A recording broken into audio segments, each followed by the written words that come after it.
মৃত্যুর কথা বলিয়া, মৃত্যুর স্মরণ, মৃত্যুর যন্ত্রণা, সাকরাতুল মউত, এটা বড় বেশি ভয়ানক। আর এটা যদি এমন হইতো যে এমন যে ভাই আমার লোক আছে, আমার অসুবিধা হইতো না, আমি সরকারি দলের লগে আমার সম্পর্ক, হ্যাঁ আমার ক্ষমতা আছে, আমার টাকা আছে, আমি বাঁচার ব্যবস্থা আছে, এমন ব্যবস্থা কারো কাছে আছে? মৃত্যু ধনী আর গরিবকে বরাবর করে দিবে, মৃত্যু সুখী আর দুঃখীকে বরাবর করে দিবে, মৃত্যু আনন্দ এবং বেদনাকে সমান করে দিবে, মৃত্যু অট্টালিকা আর পুরে ঘরের মানুষকে কি করে দিবে? সমান করে দিবে, সমান করে। ওই কিতাবে লিখছে যে ওমর ইবনে আব্দুল আজিজ যখন বলছে, হায় আমার বন্ধুদেরকে কি করেছ, আমার দোস্তদেরকে কি করেছ, আমি যাদের সাথে রাতের পর রাত গল্প করতাম,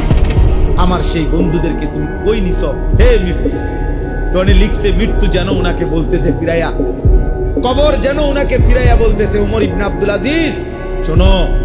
আমি তোমার বন্ধুর চোখ তার শরীর থেকে খুলে ফেলছি, আমি তার হাতের কনুই তার দেহ থেকে আলাদা করে ফেলছি, আমি তার পাও তার শরীর থেকে আলাদা করে ফেলছি, আমি তার গোশত তার হাড্ডি থেকে আলাদা করে ফেলছি, আমি তার দেহকে রেজা রেজা করে এই মাটির সাথে মিশাই দিচ্ছি। যদি কারো দিল থাকে সে বুঝবে কবর থাকে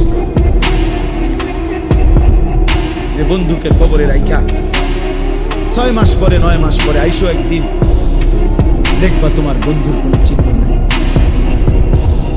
তোমার আপন জনের কোনো চিহ্ন নাই, তোমার স্বজনের কোনো চিহ্ন নাই, আমি সব রেজা রেজা করেছি, সব ছিন্ন ভিন্ন করে দিছি। অতএব ভাই আমার, বন্ধু আমার, দোস্ত আমার, আজকে আমার এটাই কথা, মৌতের স্মরণ করেন, চারিদিকের মৃত্যু দেখেন, প্রতিদিন মানুষের জানাজা, কবরস্থান, লাশ, মৃত্যু দেখেন। আর যদি এই মৃত্যু দেখে,